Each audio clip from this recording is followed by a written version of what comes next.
Baik, Assalamualaikum warahmatullahi wabarakatuh. Bismillahirrahmanirrahim. Alhamdulillahirrabbilalamin. Wassalatu wassalamu ala asrafil anbiya'i wal mursalin Sayyidina Muhammadin wa ala alihi wasahbihi ajma'in, amma ba'd. Perkenalkan, nama saya Dede Alif Romana dengan NIM 122701008.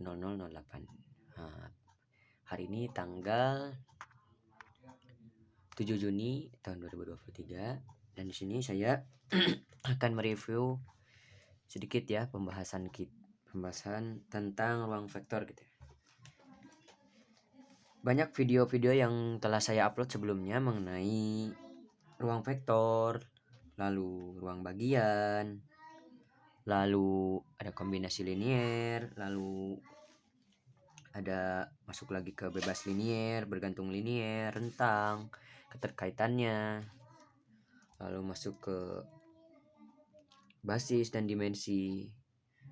Ya, dan hari ini kita akan mereview sedikit saja ya. Sedikit mereview materi tersebut dari ruang vektor sampai basis gitu ya. Nah, untuk video lebih lengkap dan penjelasannya sebenarnya saya sudah mengupload video-video terkait pengertian definisi dan yang telah dirumuskan ya. Kita bahas dari ruang vektor. Kita tahu ruang vektor yaitu himpunan vektor yang memiliki operasi pemjumlahan dan perkalian skalar yang bersifat tertutup dan memenuhi 8 aksioma ruang vektor. Nah, untuk sifat ketertutupan dari operasi penjumlahan dan perkalian skalar maupun 8 aksioma ruang vektor, alhamdulillah saya telah mengupload videonya, sehingga insya Allah nanti saya akan lampirkan saja videonya di sini ya. Kita review saja mungkin ya. Bersifat tertutup artinya adalah jika dijumlahkan atau jika dioperasikan pada suatu himpunan, maka hasilnya anggota dari suatu himpunan dioperasikan, maka akan hasilnya akan anggota himpunan itu sendiri. Seperti itu untuk sifat ketertutupan. Lalu untuk 8 aksioma ruang vektor kita tahu sendiri ya, ada 4 penjumlahan dan 4 perkaliannya, dari mana itu diambil dari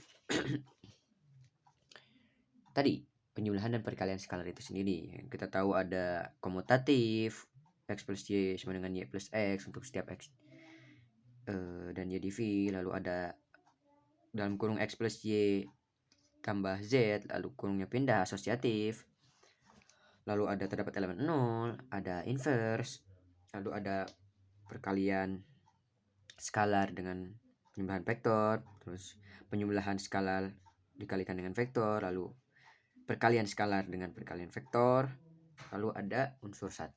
Nah, itu semua memang sudah saya jelaskan di video yang sebelumnya, yang nanti saya juga akan lampirkan. Nah, kita tahu juga bahwa ada ruang bagian ya. Ruang bagian, di mana ruang bagian ini adalah ruang vektor juga. Ruang vektor yang dibentuk dari himpunan vektor yang merupakan subhimpunan dari himpunan vektor pembentuk ruang vektor yang utama, seperti itu ya. Nah, untuk ruang vektor ini untuk ruang bagian ini bisa disebut sebagai ruang bagian tidak perlu memenuhi ke-8 aksioma karena kita yakini bahwa itu sudah memenuhi. Alhasil untuk ruang bagian ini maka hanya perlu membuktikan sifat ketertutupannya saja, yaitu operasi penjumlahan dan perkalian skalar. Seperti itu. Lalu kita juga memasuki kombinasi linier ya. Baiklah, kita sedikit tulis. Jadi tadi rutenya ya. Rutenya ada ruang vektor.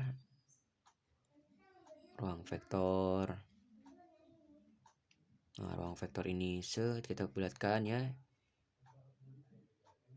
Kita himpunan vektor. Kita batasi saja ya. Vektor penjumlahan kali skalar 8 aksioma ya, gitu. 8 aksioma. Lalu ada ruang bagian ya. Ruang bagian tadi ya. Ruang bagian merupakan subhimpunan ya. subhimpunan juga kita tulis saja lah, subhimpunan dari himpunan vektor. Ruang bagian kita hanya perlu membuktikan prinsip penjumlahan dan skalarnya saja, yaitu sifat ketertutupannya. Nah, lalu ada ruang vektor juga ada lagi kombinasi linear. Ini juga sudah saya jelaskan, sehingga materi-materi yang saya sampaikan di sini memang sudah saya buatkan videonya tersendiri. Jadi di sini saya akan review kecil-kecilan saja. Seperti kita tahu, maaf, kombinasi linear adalah vektor yang dapat dibentuk dengan mengalihkan skalar pada vektor-vektor lalu menjumlahkan hasilnya. Nah, kombinasi. Jadi vektor ini bisa dibentuk dari vektor-vektor lain lalu menjumlahkan hasilnya. Nah, kombinasi linear ini akan berpengaruh ke mini konsep yang berikutnya. Ada mini konsep apa saja itu? Nah, ada di rentang. Kita kenal ada rentang ya. Nah, jadi nanti ada rentang dari kombinasi, ada rentang atau span ya. Lalu ada himpunan perentangnya, spanning set. Himpunan perentangnya, spanning set, kita spanning set. Ini juga sebenarnya sudah saya jelaskan, tapi kita review ya sedikit. Jadi apa itu rentang? Rentang itu adalah himpunan semua kombinasi linear dari suatu ruang vektor. Nah, jadi himpunan semua kombinasi linear dari suatu vektor itu disebut rentang atau span. Nah, sedangkan himpunan perentang atau spanning sets itu adalah jika setiap vektor dapat ditulis sebagai kombinasi linear dari beberapa vektor dalam himpunan tersebut. Nah, gitu. Jadi ini hanya review kecil-kecilan saja ya. Untuk bagian detailnya nanti saya lampirkan video sebelum-sebelumnya juga. Nah, setelah itu dari kombinasi linear juga kita kenal lagi dengan yang namanya kebebasan linear. Nah, kebebasan linear ini ada dua. Seperti yang kita tahu ada linearly dependent dan linearly independent. Nah, ada yang bebas linear dan bergantung linear. Ini juga sudah saya jelaskan di video-video yang sebelumnya. Nah, kita buat ini aja ya, ilustrasi yang enak gitu dari ruang vektor yang bisa kemana-mana. Nah, ada bebas linear, ada bergantung linear. Ya, kita review sedikit. Jadi apa tuh bebas linear dan apa bergantung linear? Nah, bebas linear itu jika satu-satunya cara agar kombinasi linear sama dengan vektor 0 adalah semua skalar bernilai 0. Jadi skalarnya bernilai 0. Lalu jika bergantung linear adalah jika terdapat pilihan skalar-skalar yang bisa membuat kombinasi linear sama dengan vektor 0. Jadi ada pilihan skalar lain untuk membuat vektornya sama dengan 0. Nah, seperti itu. Untuk lebih jelasnya juga nanti akan saya lampirkan di video yang telah saya upload sebelumnya. Nah, lalu kita masuk lagi ke yang namanya basis. Nah, basis dan dimensi. Ini ada lagi nih dari ruang vektor basis dan dimensi. Dan sebenarnya ini masih berpengaruh juga terhadap bebas linear dan ini kombinasi linearnya. Jadi bagaimana vektor-vektor itu bisa membentuk basis untuk ruang vektor gitu ya. Jadi sebelum itu kita perlu tahu bahwa basis ini pengertiannya adalah himpunan. Kita review sedikit, himpunan bebas linear yang merentang ruang vektor tersebut. Nah, jadi syaratnya adalah jika ada vektor-vektor banyak ya, misalnya V1, V2 sampai Vn, dia vektornya bebas linear. Tadi ingat bebas linear apa ya? Lalu vektornya merentang, span. Nah, maka itu bisa disebut sebagai basis untuk ruang vektor. Jadi basis itu himpunan bebas linear yang merentang ya pada ruang vektor tersebut. Seperti itu. Lalu dimensi. ada juga dimensi. Nah, dimensi ini apa? Dimensi adalah jumlah atau banyak vektor pada basis ruang vektor. Jadi jumlah itu banyaknya vektor pada basis ruang vektor. Nah, jadi kita tahu ya dari ruang vektor ini bisa campur kemana-mana. Tadi ruang vektor pengertiannya apa, untuk sifat himpunan vektor, sifat ketertutupan, 8 aksioma telah saya jelaskan di video yang lalunya yang sudah saya detail sekali. Lalu ada ruang bagian, lalu ada kombinasi linier, rentang, keterkaitan rentang himpunan, bebas linier, lalu ada basis dan dimensi. Lalu juga ada basis baku ya. Kita kenal basis baku ini kurang jelas. Basis baku misalnya untuk R3 itu basis, ada juga basis baku ya, basis baku. Ya basis standar nih ya namanya, basis standar yang lazim digunakan gitu. Untuk contohnya untuk R3 adalah E1, E2, E3, dan untuk E2 itu E1, E2. Nah, itu ada basis baku. Nah, jadi kita tahu